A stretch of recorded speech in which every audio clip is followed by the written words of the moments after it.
ராத்திரி வழி நெடுக நிலவு வரும் கத்திரி வெயில் கடக்க கருட வருமே எஞ்சாமி கோவில் சில கவுளி சொன்ன சகுன வரும் காலையும் வேப்பிலையும் தொடர்ந்து வருமே எஞ்சாமி ஆகாசம் பூமி எல்லாம்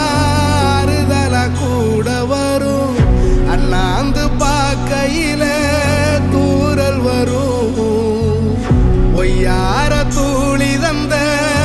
அலமரம் கூட வரும் ஆத்தோரம் கால் நடந்த சேரும் வரும் அம்மிக்கல்லும் கூட வரும் ஆட்டுக்கல்லும் கூட வரும் அம்மனும் செம்மண்ணும் எந்தனைய கூட வரும்